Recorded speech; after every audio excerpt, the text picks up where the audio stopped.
enggak lah, gila. Nggak ada yang ditutupin semua. Karena soalnya kan ya kalau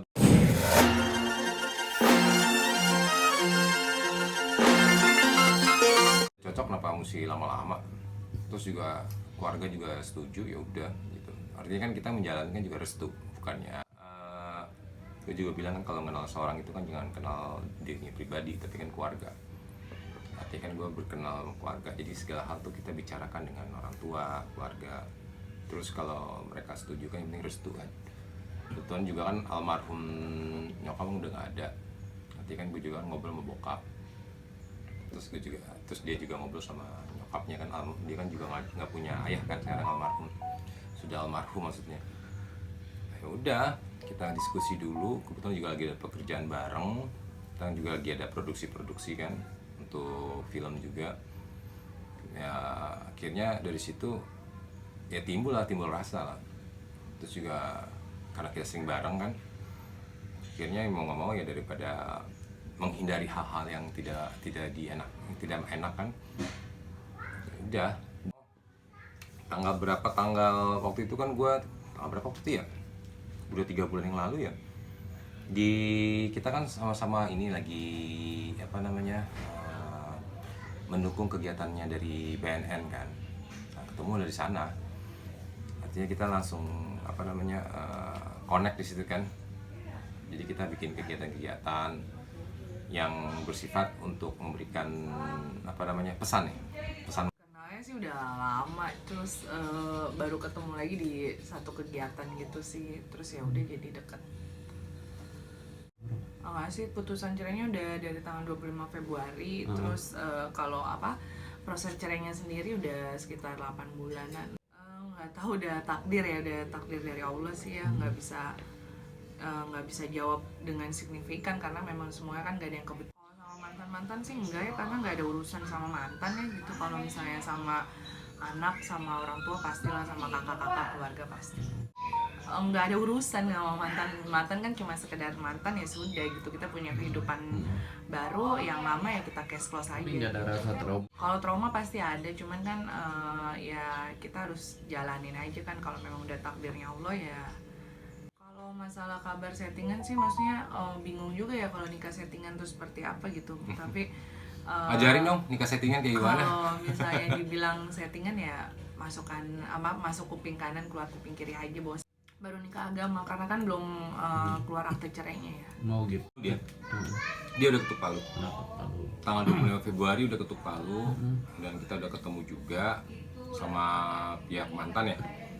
Dan fine aja sih, udah lebih baik gitu. Dan saya juga kan selalu memberikan, saya kan penengah, maksudnya kan ini masih masa lalunya Henny dan mantan gitu kan. Biar bagaimanapun mantannya kan juga kawan saya di syuting ya, di lokasi syuting. Artinya kita juga sebagai berbesar hati lah untuk bisa melupakan masa lalu, dan Henny juga bisa berdamai dengan dirinya dulu, dan juga bisa memaafkan yang lain, memaafkan dirinya dan memaafkan yang lain. Begitupun juga sebaliknya. Kemarin kita udah beberapa hari, mungkin pas setelah nikah ketemu ya, ya kan? Gitu ya, mungkin wajar lah, namanya seorang wanita itu kan masih punya rasa sakit ya, tapi nggak apa-apa. Itu kan emang yang harusnya dia hadapin, dan dia bisa berdamai dengan dirinya gitu. Jadi menghadapin trauma itu memang trauma dalam hal misalnya gini, trauma itu kita takut sama ketinggian. Nah, bagaimana cara kita menghadapinya trauma tersebut? Ya kita naik aja ke tempat tinggi tersebut gitu kan. Kalau kita nggak pernah melihat ketinggian itu, yang ada kita akan terus berpikir, otak kita berpikir tinggi itu takut gitu. Nah, yang ketinggian itu menakutkan gitu. Cuma memang harus dihadapin. Santai-santai aja, maksudnya kalau sama anak kan kita udah kayak anak zaman sekarang itu kan nggak bisa kita bikin kayak anak zaman dulu ya. Jadi kita jadikan teman, sahabat ya biasa aja gitu. Toh anak zaman sekarang kan udah milenial juga, jadi nggak ada kesusahan juga, nggak ada kesulitan untuk menyampaikan. Paling sampainya bunda mau merit lagi, ya udah. Anak sih pasti cuma bilang ya udah take care gitu, semoga yang terbaik gitu. Kalau misalnya gagal lagi ya itu maksudnya itu bukan urusan saya sih, panggil. Cewek udah. Kalau yang cewek sih udah, semua kan butuh proses ya, karena kan kita juga nggak bisa ngambil hati anak tuh dengan semudah membalikan telapak tangan ya. Jadi semua sih by proses aja gitu, tergantung dari anaknya aja. 4 tahun. Oh, 4 Sih, nggak maksudnya sejauh ini fine aja gitu, nggak ada masalah yang signifikan banget gitu. Saya kan orangnya nggak ribet ya, jadi bawa santai aja gitu. Udah masa lalu ya cash close aja gitu, maksudnya nggak usah diinget-inget lagi gitu. Kalau ada pertanyaan-pertanyaan dari teman media yang bisa saya jawab, tapi kalau saya terima sih pasti semua orang kan nggak ada yang sempurna ya.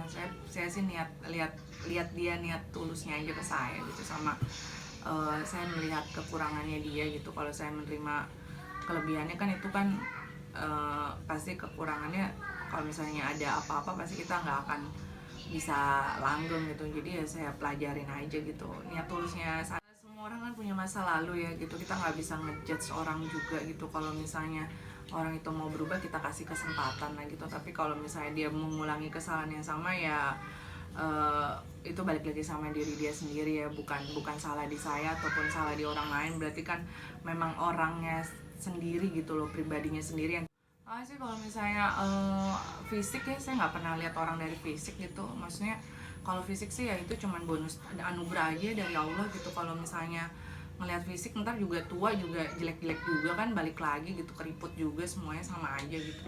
Saya lihat dari pribadinya Sandi sih. Ya baik, orangnya baik gitu ya, maksudnya ya kelihatannya sih tulus gitu kan. Jalan 3 bulan lah ya. Sandi lah, masa saya perempuan yang ngajak nikah, nggak ada sejarah yang saya ngajak. Kayaknya kalau perempuan ngajak nikah tuh kayaknya aneh banget. Status gitu. apa?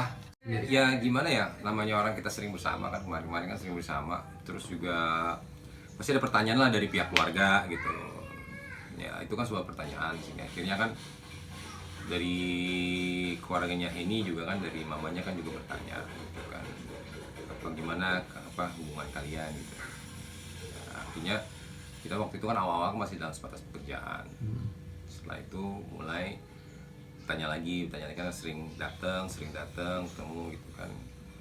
Dan pulangnya kan kita kan kadang suka larut malam ya. Jadi akhirnya, tapi kan bukan berarti kita berdua doang gitu kan. Ada beberapa, karena kan kita tim ya. Ada tim kreatif namanya kan. Jadi ya udah kan dipertanyakan. Hingga akhirnya ya sudah, memang ya connect ya. Terus juga kalau namanya hubungan juga, kalau emang serius kenapa nggak usah lama-lama juga kan. Ibaratnya taruh milenial. Gitulah. Artinya ada batas.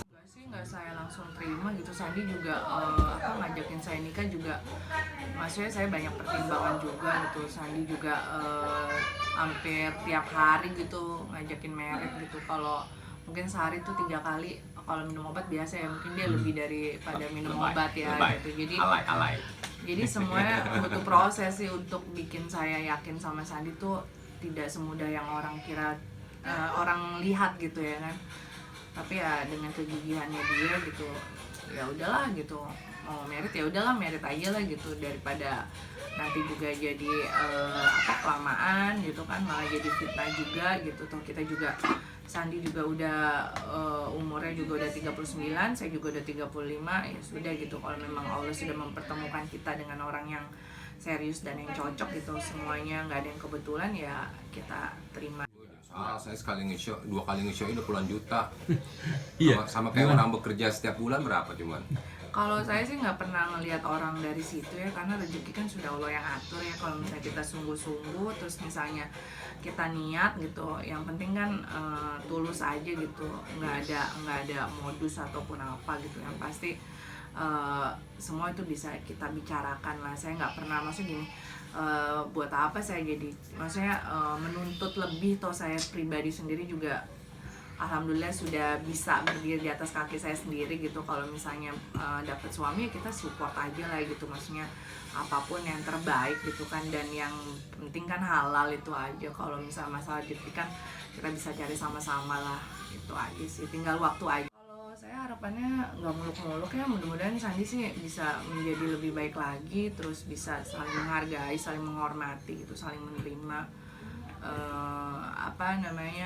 kupingnya jangan tipis gitu kan, maksudnya terus juga supaya dia rezekinya lancar lah gitu, kayak air gitu kan. Ibu saya kan selalu doain kayak gitu ya, supaya bisa ngidupin saya gitu sebagai seorang istri, anak-anak, orang tua kan bantuin juga ya. Kalau anak kan sudah besar tuh pasti kan harus bantu orang tua lah gitu, kita balas budi sama orang tua kan. Itu aja sih, mudah-mudahan bisa lebih sukses daripada yang dulu pernah dia berada di tingkat kesuksesan. Saya berharap dia bisa lebih sukses lagi dan lebih wise aja sih dalam menyikapi. Saya bilang kan, memang menghadapi traumatis itu kan, artinya kan ya pastilah saya cuma bilang untuk apa sih ngomongin masa lalu gitu aja kan, pasti ada lah kan dari awal curhat ya, dari awal belum nikah juga ngapain sih kan, akhirnya kan impactnya dia sendiri yang merasakan kan. Kalau ketika ngomongin masa lalu akhirnya buang energi kan, akhirnya ribut sana ribut sini, orang yang kena imbasnya seperti itu dia ngalamin sebelumnya juga.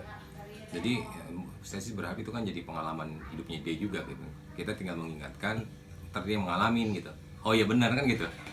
Karena memang itu kan ada memang rules of life kan gitu di depan. Kalau kita ngomong masa lalu, energi kita habis, yang ada kita nanti nggak berproduktif gitu kan. Yang ada kita ntar ribut sama yang lain-lain juga. Itu kan namanya kan orang kalau lagi trauma itu kan pemulihan pada waktu itu. Artinya harus berdamai dengan masa lalunya. Kenapa? Secara nggak langsung dia akan terus melakukan akan melihat kesalahan-kesalahan orang, sehingga akhirnya orang lain pun akan kena imbasnya gitu dari pengalaman dialamin, sakitnya ininya. Karena itu memang secara ilmu psikologi itu kan juga suatu hal yang post traumatic brain trauma namanya. Brain trauma di dalam diri kita yang pengalaman experience yang ketika di point itu sakit banget rasanya gitu, dan itu nggak bisa dilupain. Kan banyak kan seperti itu. Misalnya dia kecelakaan itu kan jadi ngerasakan brain traumanya kan di saat momen itu. Nah, ketika ada ucapan-ucapan yang kadang-kadang tanpa alam bawah sadar kita sadarin, nada kita seperti apa seperti itu kayak mendengar masa lalunya, itu tetap oh iya ini gua nih. Secara nggak langsung ya pasti akan bereaksi. Padahal sebenarnya maksud yang sesudah yang masa lalunya dia ini nggak begitu gitu, ngerti maksudnya ya? Intonasi kan dan lain-lain, kejadian yang terjadi. Nah, hal seperti itu yang harusnya dia kemarin saya kasih tahu juga pelajarin dan jambil itu sebuah hikmah, sehingga akhirnya menjadikan dia bijaksana. When you do this, ini akibatnya. When you do that, ini akibatnya. Jadi tahu berarti apa yang harus kita pilih nih, mau begini terus atau mau begitu terus gitu. Karena hidup terus berjalan. Kalau saya sih gini ya, semua orang kan punya masa lalu ya. Saya belajarin aja lah gitu. Yang merasakan saya gitu. Sandi sebagai suami saya juga kan belum tentu dia bisa merasakan hal yang seperti apa yang saya alami gitu. Jadi kalau saya masa lalu, bagian masa lalu ya masa lalu. Biarlah saya mau berdamai atau tidak dengan masa lalu saya, itu kan hidup saya ya gitu. Jadi kalau saya pribadi sih, saya juga kan nggak pernah saya yang meninggalkan mantan gitu, tapi kan mantan yang menggugat cerai saya. Jadi saya sih so far fine aja sama diri saya gitu. Maksudnya ya saya jalanin yang saya jalanin sekarang, yang dulu ya dulu gitu. Maksudnya kalau ketika saya mempunyai traumatik ya itu kan adalah memang diri saya gitu. Kalau misalnya Sandi bisa terima ya syukur, kalau enggak ya sudah. Saya sih santai-santai aja orang gitu, damai-damai aja sama diri sendiri gitu. Mau saya mau baik atau tidak dengan masa lalu saya, itu urusan saya sama. Kalau saya sih cuma bilang sama Sandi, saya cuma minta minta Sandi tuh supaya jujur aja gitu, terus tanggung jawab gitu, saling percaya, saling menghargai. Mau Sandi di luar seperti apa gitu ya, saya sih masa bodoh ya, saya orangnya cuek gitu. Maksudnya yang penting jangan kelihatan di depan mata saya aja gitu. Kalau misalnya banyak cewek yang mau settingan sama dia, itu kan balik lagi ke dia ya gitu. Kalau saya sih, saya sendiri pribadi saya anti banget sama settingan gitu, karena saya basic juga hidupnya real gitu kan. Jadi kalau settingan, kalau saya sendiri saya memang saya udah mau saya bilang sama Sandi, saya nggak terima dan saya nggak suka kalau misalnya harus ada orang-orang settingan. Tapi balik lagi jauh sebelum Sandi datang di kehidupan saya pun gitu, saya ada deket sama beberapa laki-laki ya gitu, tapi hanya sekedar temen aja. Tapi kalau misalnya laki-lakinya itu mau serius sama saya, dia pernah ada yang datang ke rumah juga, tapi kan semua kan butuh proses ya. Dan saya pribadi juga hanya sekedar memantapkan bahwa saya ini masih mau sendiri gitu. Tapi karena kemarin Sandi gigih banget dan keluarga saya pun terima, dan keluarganya Sandi pun saling menerima gitu, jadi ya sudah gitu. Karena saya mau menikah itu bukan sama Sandinya aja gitu, ataupun sama cowok-cowok yang deketin saya gitu. Jadi kalau misalnya saya mau nunjukin nggak ada ya, maksudnya dalam hidup saya tuh nggak pernah ada kayak gitu ya gitu. Kalau seandainya pun saya bisa milih gitu, saya masih saya bilang sama Sandi, saya kalau boleh milih saya maunya kita pacaran dulu sampai 2 tahun, tapi kan Sandinya kan nggak mau gitu. Sandinya kan pinginnya sudahlah kalau udah serius. Iya, namanya orang kenapa? pacaran itu nggak ada sebenarnya kan. Pacaran kan itu syarat dengan apa namanya zina dan lain-lain. Jadi kita menghindari itu kan. Kalau saya pribadi saya tegas dalam hal itu gitu. Karena kalau kita mau menjaga hubungan ini lebih baik hal yang sesuai koridor. Itu aja. Iya, artinya saya sudah kenalin sama anak juga gitu kan. Dan semua berjalan dengan apa adanya gitu. Intinya sih saya belajar dari pengalaman masa lalu gitu kan. Paling nggak kita kan mau lebih baik itu apa, pertama kan kita menghindari hal-hal yang tidak disuka oleh Tuhan. Jadi saya biar bagaimanapun kan ya saya harus terus bisa aware, sadar bahwa ini salah atau enggak gitu, ini benar atau enggak. Kalau yang salah kita memang nggak sempurna, tapi kita belajar untuk memperbaikinya gitu.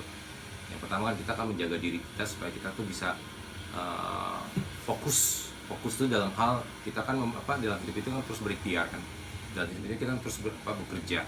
Nah, tujuan bekerja itu untuk apa kan gitu. Kita kan manusia sosial, tidak bisa sendiri kan. Artinya apa? Biasanya ada keluarga kita, tanggung jawab anak-anak kita, ya kan, orang tua kita, pasangan kita. Jadi hal seperti itu yang saya sudah tahu. Apalagi kan kalau orang-orang di aturan atau di Islam sendiri mengajarkan kalau kita sudah siap, jangan berlama-lama gitu, ya kan. Kalau udah ada pasangan, jalankan, karena kita seorang imam, jadi kita harus menegaskan itu gitu. Artinya supaya kita menghindari hal-hal yang tidak diinginkan. Pertama adalah fitnah. Kalau kita berjalan, misalnya berdua atau bagaimana kan, ntar ada omongan yang nggak bagus kan, sehingga akhirnya itu akan menutup rezeki kita. Mungkin tadi kita mau bekerja, akhirnya orang bilang, ngapain lo bekerja sama dia? Katanya hidupnya nggak benar, misalnya seperti itu kan jauh dari hidup kita kan. Akhirnya rezeki kita tutup. Nah, hal-hal itu yang kita hindari. Kita membuka rezeki kita yang luas. Nah, seperti mamanya Hani bilang kan, rezeki mengalir seperti air kan, yang deras seperti sungai gitu kan. Ya, hal-hal itu yang harus kita pelajarin dan itu harus kita ingat. Itu kan nasihat orang tua itu kan benar-benar dalam ya. Namanya ridho kan, ridho, wejangan, nasihat itu yang harus kita jalankan. Dan insya Allah kan kalau kita ada apa-apa ya kita bicara sama orang tua gitu kan, dan menyelesaikan bareng-bareng. Artinya apa? Kita menghormati dan menghargai beliau, karena beliau yang melahirkan. Orang tua itu kan melahirkan kita kan, jadi kita tetap menghargai apapun itu terjadi. Kenapa? Kita nggak hidup di dunia ini kalau bukan karena orang tua kan. Artinya kan saya ngikutin koridor aturan kan. Ya kebetulan saya seorang muslim gitu kan, dan di samping itu saya juga harus bekerja kan gitu. Kebetulan saya nyaman sama bekerja sama dia gitu kan, dan saya juga nyaman dalam hal beberapa hal kan, sehingga akhirnya udahlah daripada menghindari dosa gitu kan, zina kan, karena kita bareng-bareng terus menghindari fitnah, lebih baik kita melangsungkan pernikahan yang baik supaya orang tua juga tenang. Karena kita melakukan ibaratnya kita berdua ya jalan kan, sebenarnya itu juga suatu pertanyaan kan. Ada orang-orang akhirnya padahal kita ngapa-ngapain misalnya, itu kan kalau ditanya sama orang-orang kan jadi suatu hal yang nggak bagus. Kasian juga kan jadi pertanyaan orang rumah, misalnya kan kita pulang bekerja misalnya sampai jam berapa, walaupun kita sama teman sama yang lain kan ditanyain sama satpam, tanyain ini kan. Itu yang akhirnya membuat kita tuh lama-lama risih juga gitu kan. Nah, sedangkan kita kan mau niatnya baik, kita kan mau membangun suatu hal yang baik gitu kan ke depannya. Jadi kita belajar dari situ, dan apalagi didukung sama orang tua juga menasihati kita supaya mama kan, kalau kata mamanya Hani kan bilang, mama tuh kan mama seneng gitu kalau misalnya Hani sudah ada yang jaga, sudah ada yang imamin, sudah temenin. Imamin itu kan berarti menuntun dia ya, mengasih tahu dia kan, memberitahu dia mana yang tidak, mana yang baik, mana yang tidak gitu. Akhirnya ya hal-hal itu kan, kalau saya kan karena saya punya ibu kan udah almarhum kan, saya juga pas ketemu mamanya ini saya anggap mama tuh udah aku anggap seperti mamaku gitu.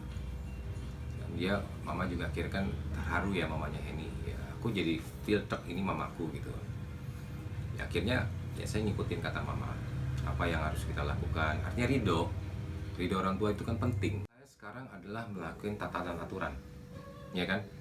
Kalau cinta sepada cinta pasti, tapi kan kita nggak boleh cinta buta kan. Artinya apa? Kita sangat cinta benar, cinta terus. Tapi kan kita harus juga punya, kita masih ada di dunia ini dan kita harus ada aturan yang harus kita jalankan kan gitu. Sebagai tanggung jawab, sebagai seorang, sekarang saya sebagai seorang ayah, sebagai seorang suami, bagaimana tanggung jawab saya. Nah itu yang saya harus jalankan. Karena kalau cinta itu memang buta kan awal, tapi kan kita harus menyadarkan diri kita tetap gitu. Setelah kita tahu, oh ya berarti harus kita apa yang kita lakukan gitu kan. Dalam pernikahan juga begitu kan, welcome to the real world katanya kan, ya kan, selamat datang di dalam dunia asli gitu kan. Nah itu harus kita jalankan semuanya gitu. Artinya apa? Kita berarti bukan udah pakai ego lagi. Kita memikirkan adalah ini gue sekarang pasangan gue, ini gue berarti gue seorang ayah, gue punya tanggung jawab anak-anak. Begitupun istri, begitu Mas Henny kan, ini sekarang udah punya suami, sekarang udah punya anak-anak, bagaimana tanggung jawabnya? Ketika orang menikah itu dia sebenarnya sudah berkorban. Yang saya lihat itu kan, ketika orang menikah udah berkorbannya apa? Berkorban untuk keluarganya, ya kan?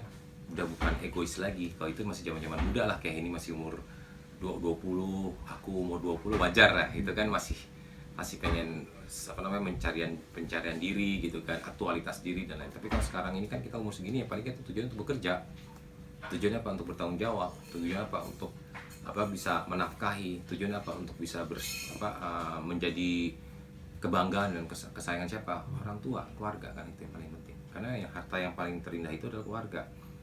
Kalau kita pakai ego kita, pakai gaya-gayaan kita, ya kan, kita udah ngalamin semua kan gitu.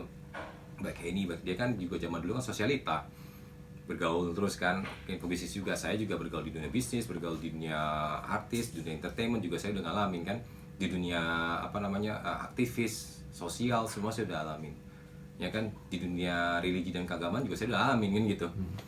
Artinya apa sih kita cari sebenarnya dalam dunia ini gitu kan, ujungnya apa? Keluarga gitu.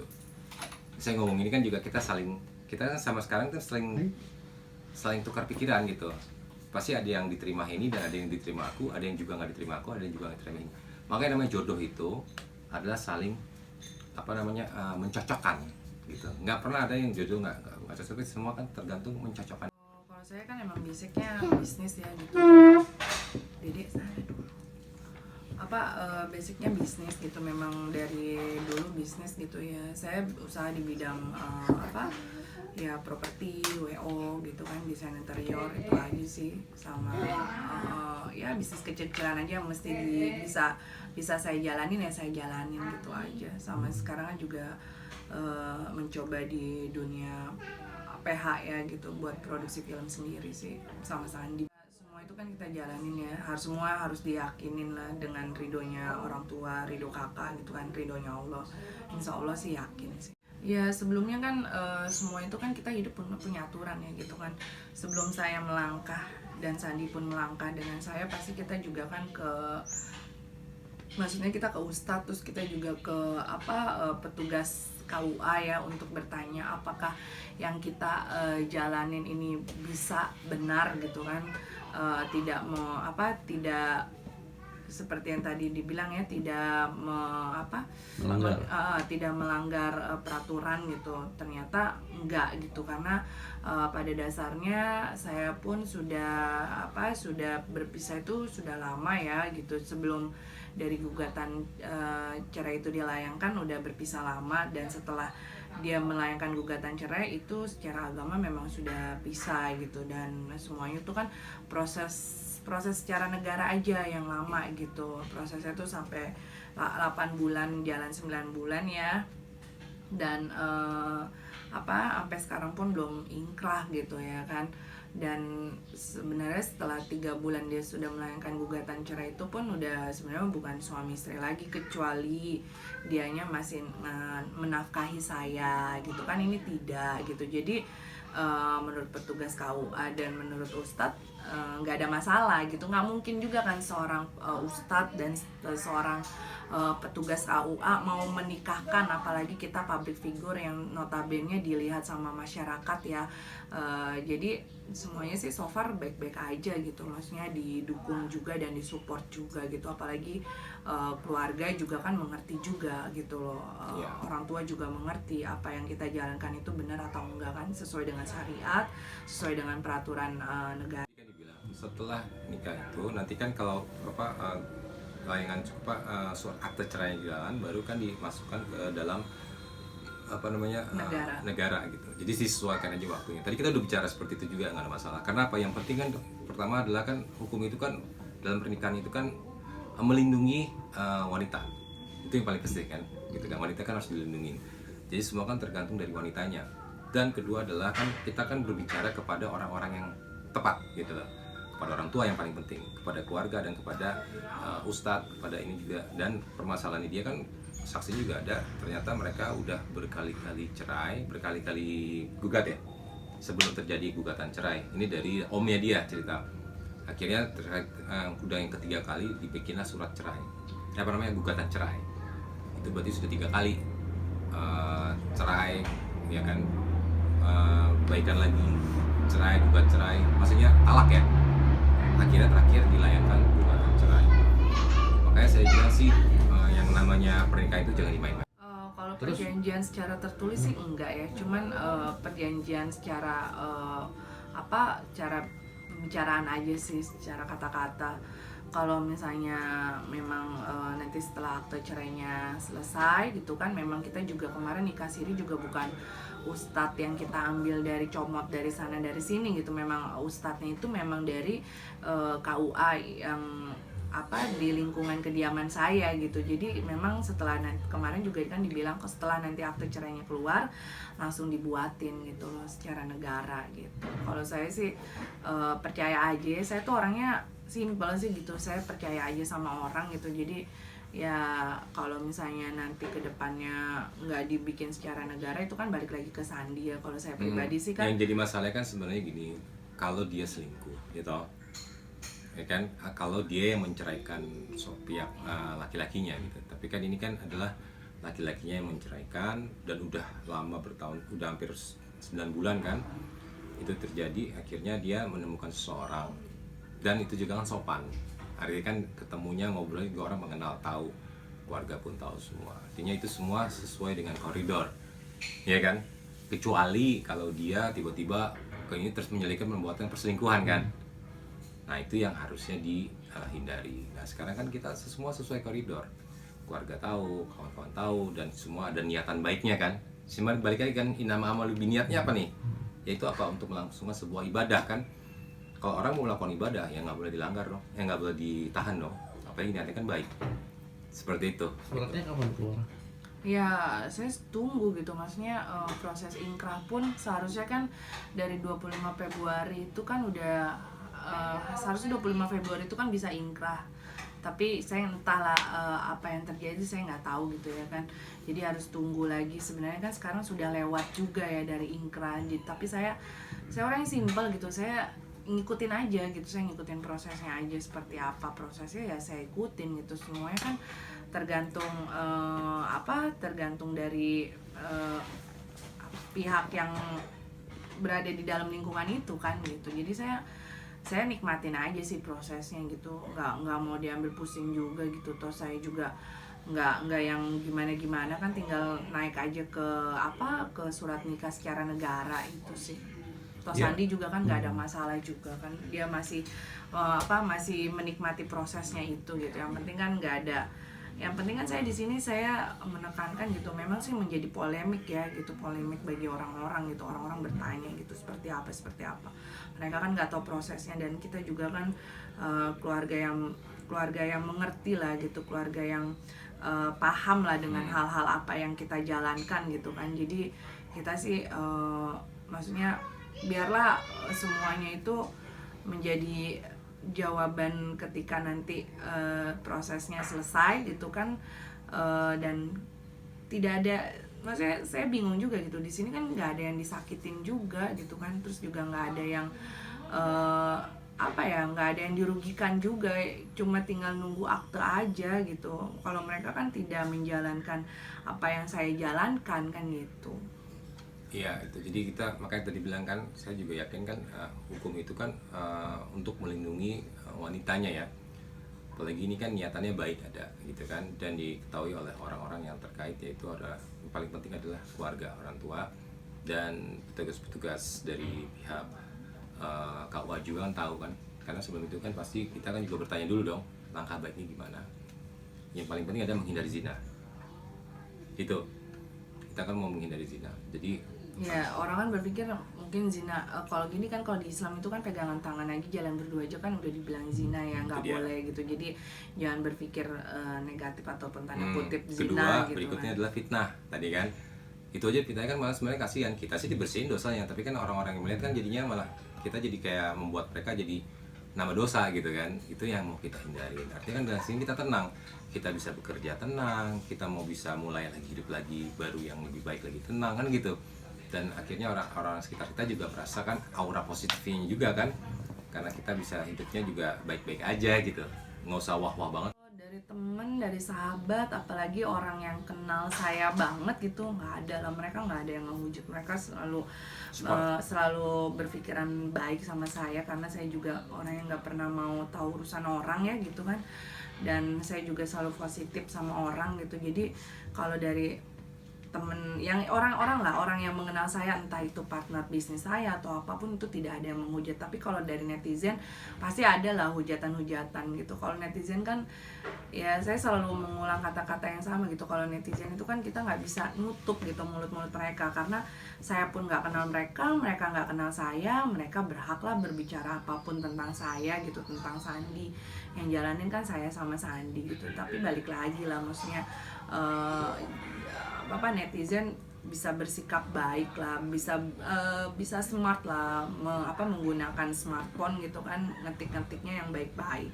Kalau misalnya nggak ngetik yang baik-baik ya, sekarang kan zaman-zaman udah ada pasalnya ya, IT gitu. Tapi kalau ngurusin kayak begitu pusing itu, ngurusin kerjaan aja kita udah pusing, itu ngurusin rumah tangga aja udah pusing, aduh ngurusin netizen lagi. Jadi nggak usah didengerin lah kalau netizen mah. Netizen tuh anggap aja lah fans yang tertunda gitu. Karena kan gini, kalau netizen itu kalau dia nggak ngefans sama kita, dia nggak akan pusing-pusing kan ngehujat kita kan, gitu aja sih kalau saya pikir.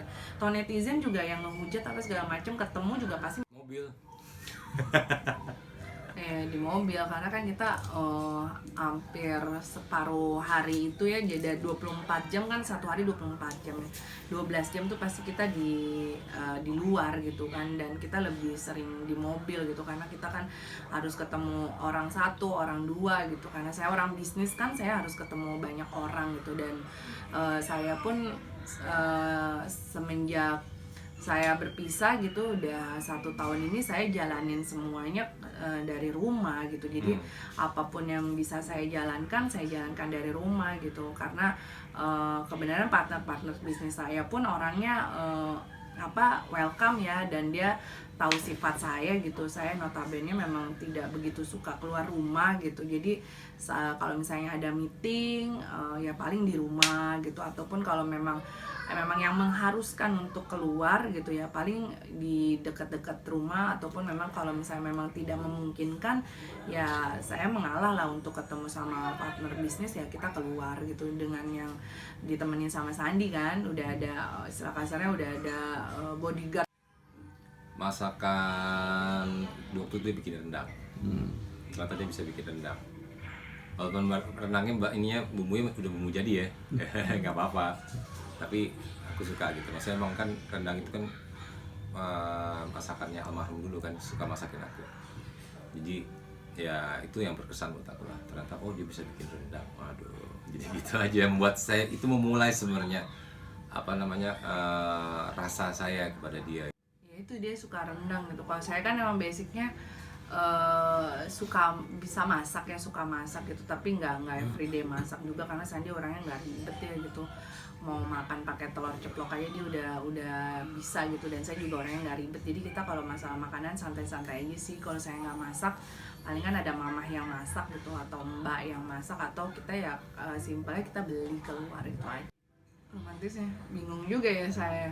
Makanya Sandi tuh kalau misalnya itu suka goda-godain saya sih gitu. Itu sih buat saya sih yang hal yang lucu ya, buat hal yang nggak, maksudnya yang orang lagi marah dia bercanda-candain kan jadi ketawa ya. Itu aja sih romantisnya dia sih menurut saya itu gitu. Sama paling dia suka kayak Saiful Jamil, apa-apa dinyanyiin.